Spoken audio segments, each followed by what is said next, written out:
soul to me is an ability to see someone else. Diverse opinions, lifestyles, everyone's voice matters. That is a fundamental principle that I work off of in everything that I do. That's so true. Everyone's voice matters, he says. That's fashion designer Prabal Gurung's ability to find the true woman beyond the seams. It's received global acclaim, including from celebrity clients like who? Michelle Obama, Lady Gaga, and Beyonce. It is through clothing, he says, that he was able to find himself. Gurung writes about that journey in his new memoir. I love this title, called Walk Like a Girl. Traces his birth in Nepal, childhood in India, and reaching the highest echelons of American fashion right here in New York. We are very happy to say that Prabal joins us first on CBS Mornings, and we're so excited to have you here in the book.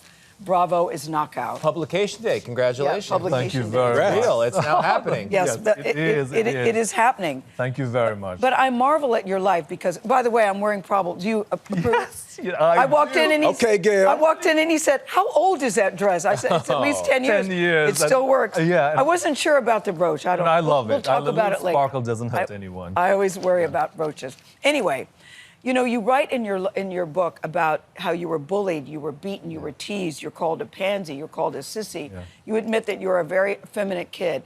And being teased, Walk Like a Girl was supposed to be a negative to you.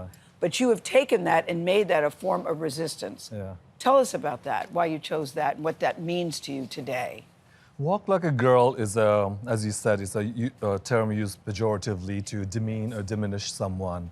And for me, it's a reclamation, and it's a reclamation and transforming such terms and into something, a symbol of power and courage. Because to me, walk like a girl is to walk in this world with courage, defiance, softness, and vulnerability, and realizing that you're more than enough. Your existence matters, that you matter, and because that's how I've lived my life. Sometimes. On my own terms, was often mocked, and but this is also a story about me trying to celebrate femininity in all its form, not to rise above, but to rise with, and that's. But when you're othered that way, you say you have two choices about how you can handle the negativity that comes your way. Yeah. What is your thinking about that? When those words are thrown at you, when people try to diminish you have two choices, right? One, to shrink, or to rise above. And I decided to rise above simply because of my mother. I'd seen, as a single woman, she raised us, 3 kids, and back home in Nepal, with such grace and elegance and resilience. And I saw in her, and she taught us, elegance is not a posture, it's a practice. And so to me, that's good. That's all I've learned. And so. She is my North Star. She is, I always say I love my mother, but I also like her. Yeah. There's a difference there. Yes. She's my best friend. And so I think I saw in her how you can rise above things, because that's how life is. Life is not always going to be, pot of gold, right? It's always going to be mixed bags. And so you take it on your stride. Yeah, although there have been some pot of gold moments for you in your career. I mean, you write about growing up, you were watching the Oprah show as a kid, and then you fast forward to 2009-ish, and you were invited to make a dress for Oprah for the cover of her magazine. How do you even process that kind of evolution? Surreal. I can't even tell you. I still cannot believe, till today, after all these years, that it happened to me. Because Oprah Winfrey, I watched her show back home in Nepal. I've never seen anyone who looked like her on television, and it was a syndicated show, not even a live show. After watching that show, because I was fascinated by her eloquence and her presence, and when she started talking about living your dreams, I remember turning to my sister and I said, I got to live my dreams. I have to go. I traveled everywhere, never came to America. And I came here, I always say, I became a better person because of her show. And when that opportunity, right after my first show, came true, my friends who lived with me, they always saw, on my walls, I used to have this manifestation, the things that I want to do. And it was one of the first one was dress Oprah. When it happened, all I can think about is that little kid, who dreamed of an America and thinking that maybe there might be something that looks like home for me. But Prabal, you weren't embraced by the fashion industry in the beginning. I mean, people would say, an Asian guy, and people would be very dismissive of you. But Anna Wintour, you said, was always a big force in your life. Yeah. I always say this, and Anna Wintour is one of single-handedly, is one person who genuinely cares about the health of the fashion industry globally, and especially American fashion. And I think she has been the biggest support for me, I know it. And she's been a friend, a supporter, a mentor, someone reprimanding me, but she's tough, but she's really, really encouraging. And a source of validation. Yes. Yeah, that's more than validation also for me, I think she saw in me, and she sees in a lot of creative people, when there's resilience, grace, and you're at it, the tenacity is what she responds to, and I think she saw that, and she's been, So when did you know you made it? I know we got to go. When did you know you made it? To be completely honest, I still don't feel it. And Stop I'm not being humble about this, because when you have the dreams of what you want to build, people that you want to impact, I still feel like I am still in the process of building stuff. That's beautiful. So it's very hard for me. I've never been able to say to any of my friends, oh, I killed it, or I nailed it. Yes. I've never been that person. I always feel like I have so much more to do. I'm very present. That's the right mindset. Yeah. I can't wait to see what you do next then, because We'll the be clothes waiting. still hold up. Thank you very much. Thank you very much, Thank you, Prabal. The book is called Walk Like a Girl. It's available today wherever you like to buy your books. We are excited for our next guest, really excited. Emma Grede, named one of America's richest self-made women by Forbes. Now. Richest. Grede is the co-founder and CEO of denim company Good American and the founding partner of Skims. May have heard of them. Now she's adding to her empire, launching a podcast called Aspire with Emma Grede, where she sits down with incredible people who inspire her. So here's a clip from that first episode with guest Gwyneth Paltrow. Just Gwyneth. Just Gwyneth. What are you excited about now? What are you ambitious about?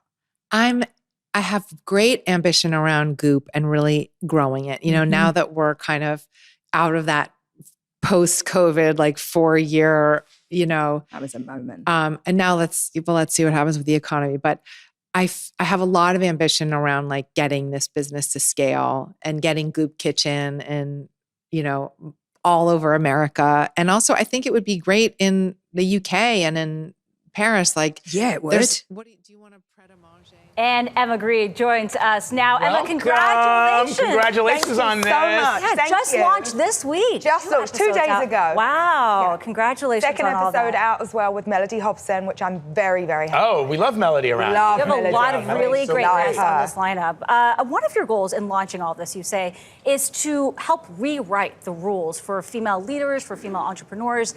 And you talk a little bit about what you call toxic positivity. What do you mean by that? Well, you know what I mean is that I feel like there's so much, manifest your way there. And manifestation only works when it's coupled with really, really hard work. And, I think that we've made this idea of starting a business so needlessly complex. I started with nothing. I left school very early and I started with just my own sweat equity. And I actually want to show people how you get under the covers of a business. How do you actually start when you don't have any background But in it can be business hard. and you don't have any money? Yeah. And it is hard, but there's a way to do it. And I think we've been sold a bit of a lie that you have to go out and raise a lot of money, and that's never been my experience. So you've been very upfront about your humble beginnings. That's why I'm also fascinated for your conversation with Melody, who also came from humble beginnings. South side of Chicago. That's right. Yes. You know the story. You dropped out of high school, single mom. What would you tell young Emma about what she can potentially do with her life? Well, you know what? I would say that if you work hard, so much is possible, but you really have to apply yourself. I think that what I have done is taken my skills and really understanding my skills, and I've coupled that with a lot of effort. And so it's really the mixture of those two things. But also, a great sense of self-belief. My mother taught me, Emma, you're no better than anybody else, but nor is anyone better than you. And that really stuck with me from a young age. There's a lot of hard work and sacrifices that are also involved in all this. Enormous amount. Your comments about work-life balance have gotten a lot of attention. That's this gone week. viral. Yes, Haven't they just? Well, listen, So what did you say? Well, I think work-life balance is really important. And for anybody working a traditional job, you shouldn't have to work all of your evenings and all of your weekends. But what I've been talking about is people that want to be at the top of their game. And if you are an athlete, if you are, someone who wants to be the best makeup makeup artist in the world. Or if you're a CEO, you know, you are going to have to make sacrifices. Extraordinary accomplishments are coupled with extraordinary sacrifices, and we have to be really honest about that. One of the things that I love to say to people, to young people, is that, you know, you will be thankful for the pain. You will be thankful for the struggles that you go through. In your life, just like with everybody, there have been failures. Many. And we don't Instagram about those so much, but there have been many. But they are part of your DNA, and they are part of what has made you a success today. How do you, when people ask you about failure, what do you say about that? I tell them the truth. And that's what we're talking about so much on this podcast, Aspire with Emma Grede. It's like how to fail, right? Because what you get from failure is a lot. You get a thick skin, you build your resilience, and that's going to be needed when you're successful. So I actually look at all of the failures I've had as additive. They've made me who I am, and they've made me able to do what I do now, which is take a lot every day. A lot of, not everybody agrees with what I've said, clearly. No, you do it so well. Yeah, and that's why you're so successful at what you do, and that's why this podcast is, I think, a hit. It's a hit out of the gate. We're hoping so. Yeah, Emma Grede, always great to have you on the show. Please come back. Check out Emma's podcast. It's called Aspire with Emma Grede. Her designs have been worn by the likes of Beyonce, J-Lo, and Rihanna. Sophia Webster, the 39-year-old British designer behind the eponymous luxury brand. Webster is part of a high heel industry valued at $43 billion and rising. She found her footing with a playful yet feminine approach, jaw-dropping designs with prices ranging from around $400 to over $1,000, growing a single shoe line into a multi-million-dollar brand. We caught up with Webster at her home to, as they say, walk a mile in her shoes, or at the very least, try some on. These are beautiful. Oh, thank you. For the shoe lover, it's a dream come true. It's such a striking silhouette. Designer Sophia Webster's shoe closet as your very own playground. Oh, these are to die for. It's been worn on the red carpet more times than I can count. A confectionery of stilettos. I'm designing them to try and make people smile. Look at this smile. Just talk like this. Talk to the shoe. What do you hope somebody who puts a Sophia Webster shoe on feels like? I guess like shoes in themselves, you know, especially if you're wearing heels, it gives you a few extra inches of confidence. Yeah. You know, you feel like the best version of yourself. With the attention to detail that Webster has, it would be hard not to. Growing up in a house filled with art and music, Webster says she always had a creative outlet, pursuing her affinity for art at the London College of Fashion. When she was introduced to shoe design, something clicked. It felt like a really good combination of drawing and designing, but also sculpture, because it's 3D and, you know, it has to be wearable. It is a sculpture. Yeah. I like to think of it as like that, like wearable art. Do you remember that moment when you saw a shoe as a sculpture and not just something that you were wearing on your foot? Yes, my sister had a pair of Patrick Cox heeled jelly shoes with a Eiffel Tower inside the heel. It was like a snow globe heel. I remember thinking like they were the most amazing shoes I'd ever seen, so I was very inspired by those, yeah. Turns out, inspiration was always around, like in Webster's hobbies, freestyle disco dancing being one. You wear like very embellished, sparkly costumes. They have to be brightly coloured so you like catch the judge's attention. Putting unusual colour combinations together and the crystals as well. I've known the Swarovski colour card from when I was about 10. That sparkly seduction, a bit of a family proclivity, tied to her maternal grandmother, Nanny Peggy. She had this famous glitter suit that she would wear every Christmas day. And my dad would joke that he would have to hoover up after her. Nothing wrong with leaving some glitter behind. Exactly, leave a little sparkle. Yeah, 100%. That was Nanny Peggy, yeah. From her paternal grandmother came the butterfly that is now one of Webster's signature shoe adornments. She loved butterflies. She had like butterfly scarves, butterfly like brooches. She would write me like a letter every week whilst I was at college. And they always had butterfly stickers on them. She was a refugee in the Second World War, so she came to London from Prague. When she got to the UK, she was separated from her mum, and I think the butterfly's ability to evolve and adapt and grow and become something beautiful from a period of struggle really resonated with her. Webster credits her parents for instilling the tenacity and confidence she needed to pursue her career. In school, she learned from the likes of Manolo Blahnik, then honed her craft interning for Nicholas Kirkwood. In 2012, she earned a spot at London's Fashion Week thanks to a British Fashion Council sponsorship. It was a game changer. I think the collection, maybe I had like 40 different colorways. Yeah, 40 shoes. What came of that? So that was fantastic. You know, just different stylists, editors, seeing your collection, and then there's just started being like a lot of hype about the brand. Even more when a London-based stylist for Rihanna reached out for her client. And the shoe actually was I called it Riri, so I was trying to, you know, put it out into the universe. Channel it out there, yeah. In June 2013, the music mogul introduced Riri the Heel to the world, just as Webster was trying to get her first line off the ground. And she posted them on her Instagram and everything, so that was really like the first big sort of wow, you know, amazing moment for us. Yeah. To see Rihanna wear your shoe, what was that moment like? It was just very surreal. We just sort of started running around the office like screaming, and we shared the studio with the company downstairs, and I think they thought we'd seen a row because they were shouting up the stairs, "Everything okay?" We're like, "Yeah, just Rihanna's got shoes on." Yeah. More than okay.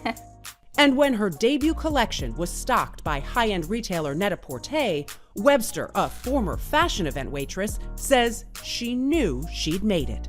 I'd waitressed at Stella McCartney's first birthday party of her store. I remember just having this like tray of canapes and just sort of following Stella McCartney around, thinking like, wow, you know, like I really want to have my own brand. So when my shoes first landed on Net-a-Porter, I scrolled through the list of designer names and I was right next to her. That was when I thought to myself, oh, you know, well done. So if you've set out what you wanted to do and you've done it, that's good. 13 years later, Sophia Webster's brand has only grown, garnering industry awards and more celebrity clientele along the way. Okay, who are the shoes? Sophia Webster.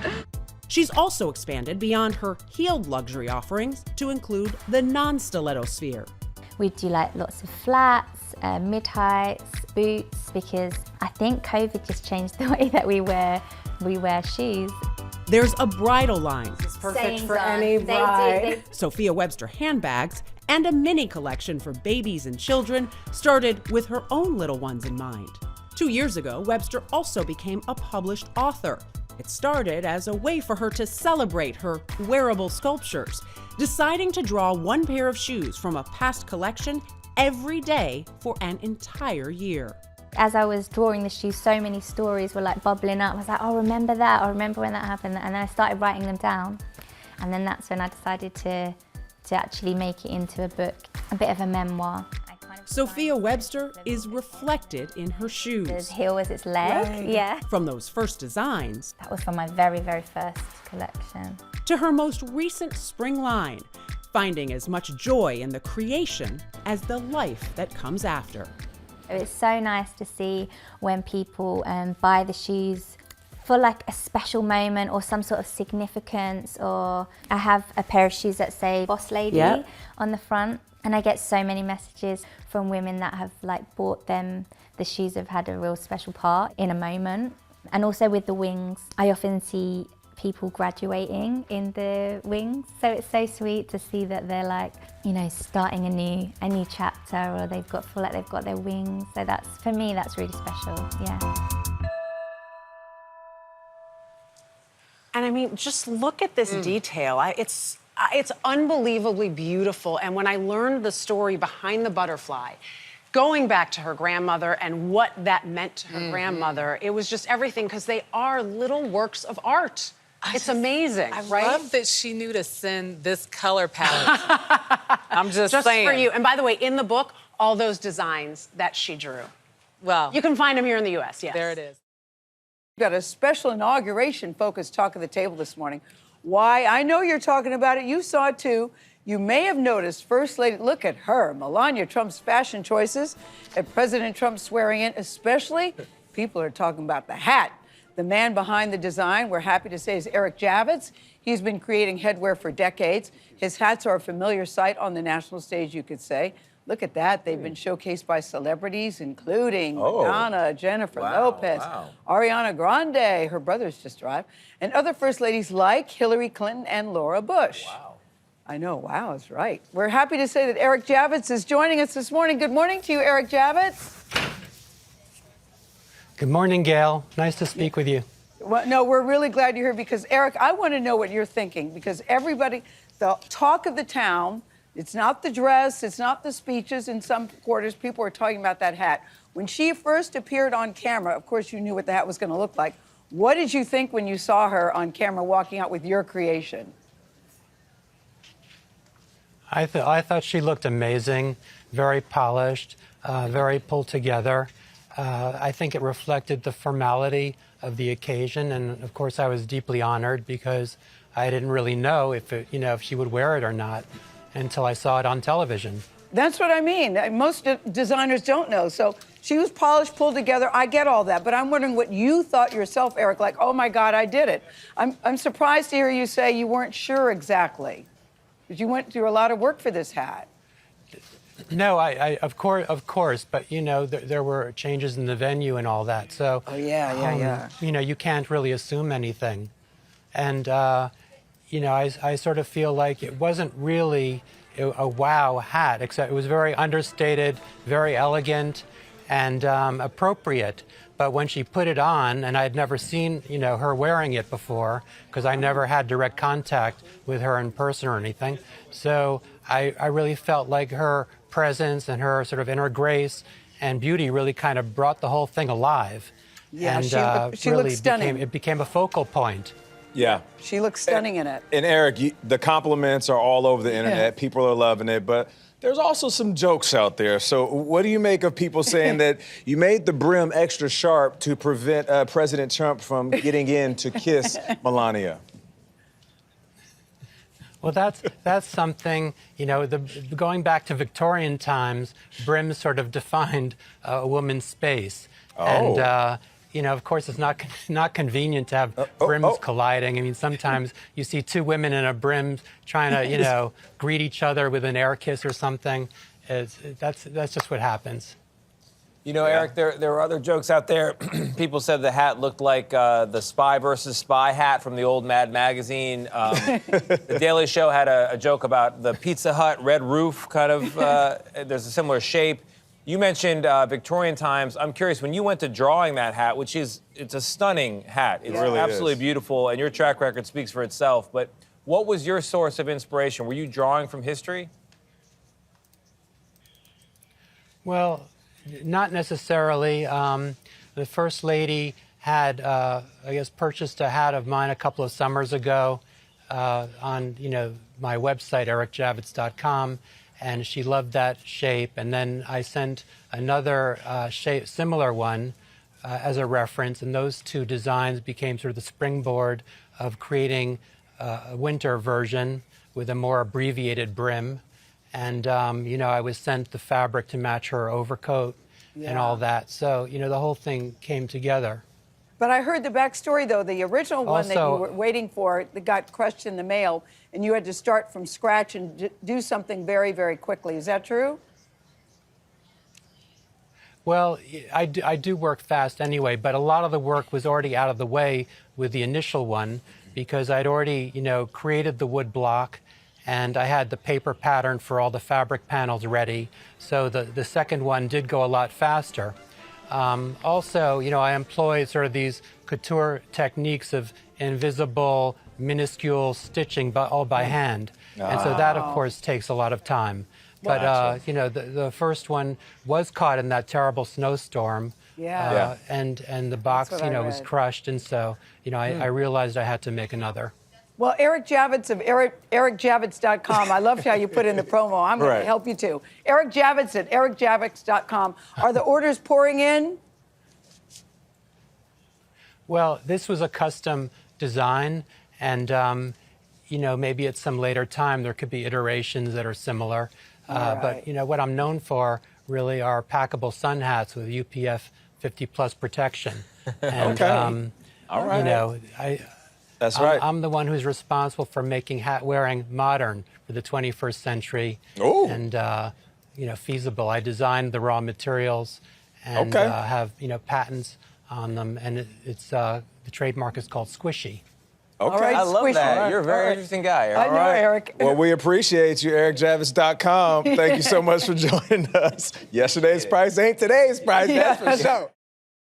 The NFL playoffs kick off tomorrow with 4 teams starting a wild card weekend with dreams of being Super Bowl champs in the near future.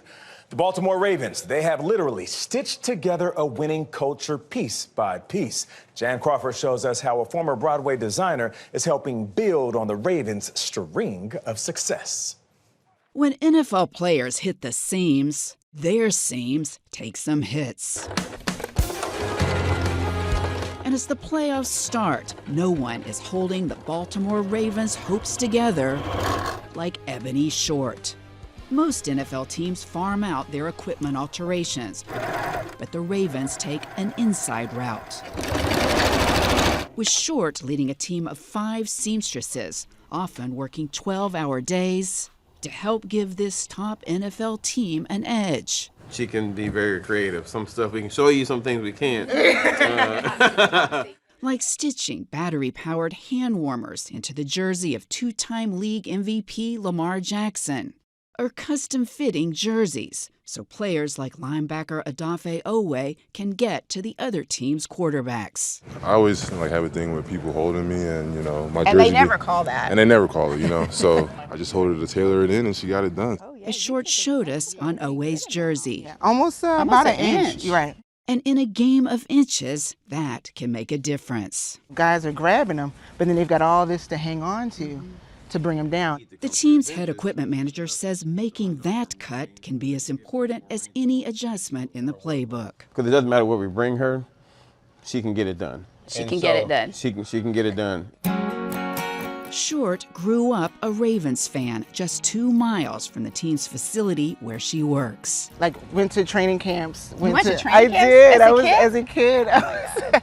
She got her first sewing machine for Christmas around age 10, and her first sewing lesson from her father, Keith, a Pop Warner football coach. I was like, Ebby, come here. I'm going to show you how, because I learned this in middle school at home ec. I said, we're going to do the bobbin, we're going to thread the needle. I don't know how you remember it. She was hooked. I wanted to make clothes for my dolls, make so these you were outfits. being a fashion designer for your dolls. Yeah. And then fast forward, then it was my prom dress. Short followed those fashion dreams to New York's prestigious Parsons School of Design, and then a career creating costumes for big Broadway shows like The Lion King and Cinderella. It's the problem solving that I think really attracted me to theater because the problem solving. Yeah. Which is kind of like what you're doing here. Exactly. It's just different material. And a different stage. And a different stage.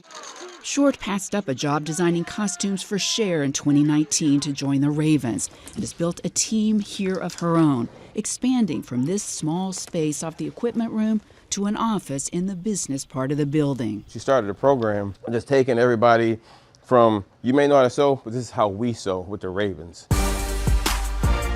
How you look and how you feel can also be like how you play. Oh, for sure. If you feel good, you play good. And that means, as much as anyone on the field, Short's helping string together her team's Super Bowl dreams. For CBS Mornings, I'm Jan Crawford in Owings Mills, Maryland. You know that people are saying, how can I get Ebony Short's number? Does she have friends who can come and work with our team? Right. Bravo, Ebony. Bravo. That's a great story. Love that. And they are playing great football right now while looking good, doing it. Yes. You may know wedding dress designer Hayley Paige from the TLC reality show Say Yes to the Dress. I have watched hours of that show. Over the last few years, Paige has been locked in a complicated legal battle in which she lost her ability not only to design dresses, but also to use her own name. First, on CBS Mornings, Nancy Chen sat down with Paige at her home in Palm Beach, Florida, as she reintroduces herself to the world. Today, this seems particularly poignant. So, what is your name? Hayley Paige. Does that feel good? It feels real good to say it. For nearly 4 years, there's a question that has consumed Hayley Paige. This is Hayley Paige. What what's in a name. Why is it so meaningful to be able to actually use your name? Well, there was a period of time where I couldn't use my name. What's in Hayley Paige's name is everything. I feel like a princess. Are you getting paged? I am getting paged. You just got paged? I did. Ever since she began starring on TLC's Say Yes to the Dress about a decade ago, brides have dreamed of one day wearing a Hayley Paige dress. Oh my God, this is Hayley Paige! Another surprise. And as a designer with more than 1 million followers on Instagram alone, Paige became a celebrity in the bridal industry. Have you always wanted to be a designer? There's never been a time where that wasn't my biggest dream. But at the height of her success in 2020, her dream began imploding when Paige found herself in a legal battle with her then employer, dressmaker and distributor JLM Couture. It is with a very heavy heart that I announced my resignation as a designer. I was very eager at 25 years old to chase after my dream, and I had signed an employment contract without counsel.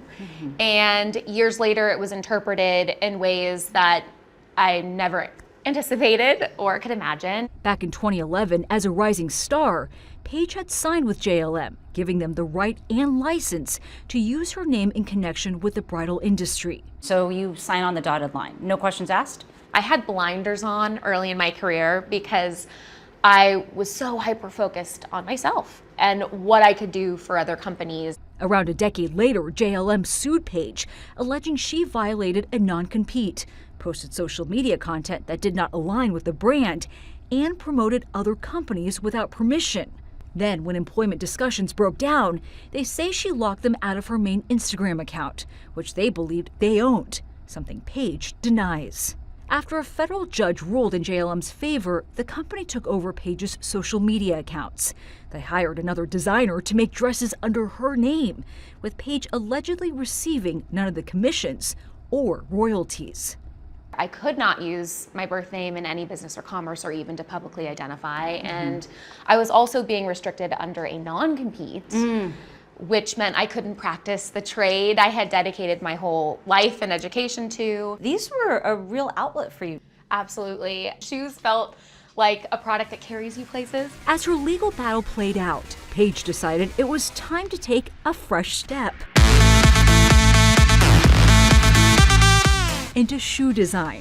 With her new company, she is Cheval. What does cheval mean? Cheval is the French word for horse, and I studied French couture. It was something I could step into and be energized about. But Paige still hoped to one day get back to her first love, wedding dress design.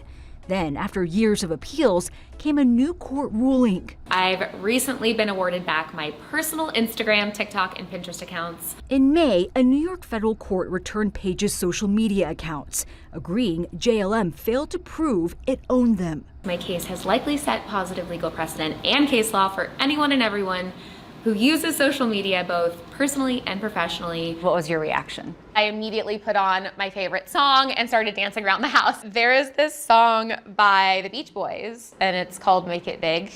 And there's actually a lyric where it says to see your name in lights and see your name spelled right. The court, however, also said Paige's non-compete was still valid, so she reached a settlement agreement with JLM, agreeing to pay the company a little over $260,000.